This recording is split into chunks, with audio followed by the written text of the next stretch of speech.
परिचय। अजीत अपने दादाजी के साथ बस स्टॉप पर अपनी स्कूल बस का इंतजार कर रहा है। वह लोगों को उनके ऑफिस जाते हुए देख रहा है। उन सभी के पास उनके स्कूटर और कारें हैं। उनमें से अधिकतर लोग अपनी कार में अकेले ही हैं। अजीत को पता है कि वाहनों से वायु प्रदूषण होता है। वह चकित है कि लोग पास के स्थानों पर जाने के लिए पैदल या साइकिल का प्रयोग क्यों नहीं करते हैं। यह न केवल प्रदूषण को कम करेगा, बल्कि उनके स्वास्थ्य को भी अच्छा बनाएगा।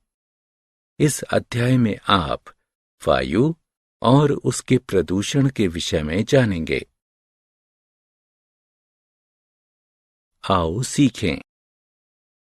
वायु के गुणों की सूची बनाना। वायु प्रदूषण को कम करने के उपाय बताना।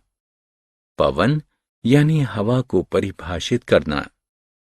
पवन यानी हवा की दिशा का वर्णन करना। वायु के गुण। हम वायु द्वारा घिरे हुए हैं। वायु गैस और अन्य कणों का एक मिश्रण है। यह सभी सजीवों के जीवन के लिए आवश्यक है। सभी सजीव वायु का उपयोग सांस लेने और सांस बाहर निकालने में करते हैं। इसका कोई स्वाद, रंग या सुगंध नहीं है। हम वायु को देख नहीं सकते, किंतु महसूस कर सकते हैं। वायु में भार होता है। दो फुलाने वाले गुब्बारे लेते हैं। उनमें से किसी एक गुब्बारे में वायु भरते हैं। अब इसका भार नापते हैं। उसके बाद खाली गुब्बारे का भार नापते हैं। अब हम क्या देखते हैं? वायु भरा हुआ गुब्बारा खाली वाले गुब्बारे से अधिक भारी है। इससे यह सिद्ध होता है कि वायु में भार होता है। जलने के लिए वायु आवश्यक है। चलो अब एक प्रयोग करते हैं। एक मोमबत्ती जलाते हैं। अब इसके ऊपर कांच का एक गिलास उल्टा करके रख देते हैं। इस क्रिया से वायु जलती हुई मोमबत्ती तक नहीं पहुंच पाएगी। कुछ देर बाद मोमबत्ती जलना बंद हो जाएगी। इससे यह सिद्ध होता है कि जलने के लिए वायु आवश्यक है। वायु का संयोजन यानी संरचना। वायु बहुत सारी गैसों से मिलकर बनी होती है, जिसमें नाइट्रोजन, ऑक्सीजन और कार्बन डाइऑक्साइड मुख्य हैं। इसके साथ साथ वायु में जल वाष्प और धूल के कण भी पाए जाते हैं। एक कमरे में आती हुई सूर्य की रोशनी में छोटे धूल के कण एक रेखा में आगे बढ़ते हुए देखे जा सकते हैं। वायु प्रदूषण के कारण। कारखानों और वाहनों से निकलने वाले धुएं से वायु प्रदूषित होती है।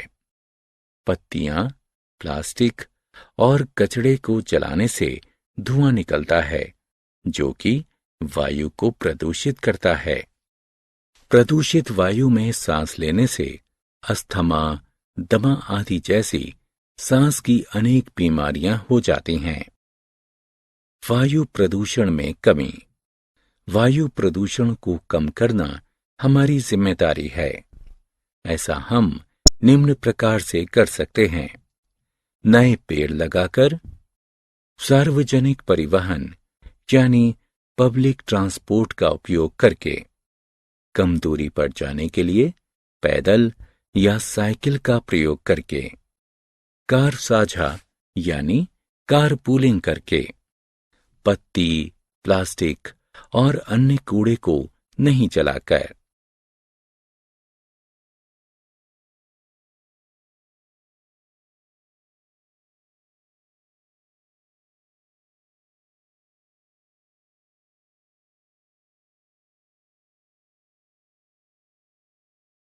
पवन। चलती हुई यानी बहती हुई वायु को पवन या हवा कहते हैं। पवन बादलों को चलाती है, जिससे बारिश होती है। पवन सेल बोटों और ग्लाइडरों को भी चलाती है। पवन ऊर्जा का उपयोग बिजली उत्पन्न करने में किया जाता है। पवन ऊर्जा का उपयोग जल को फेंकने में भी किया जाता है। पवन की दिशा। पवन की एक निश्चित दिशा होती है। पवन को इसकी दिशा के कारण ही पहचाना जाता है। उदाहरण के लिए, जो पवन पूर्व से पश्चिम दिशा की ओर बहती है, उसे पूर्वी पवन कहते हैं। इसी प्रकार जो पवन पश्चिम से पूर्व दिशा की ओर बहती है, उसे पश्चिमी पवन कहते हैं।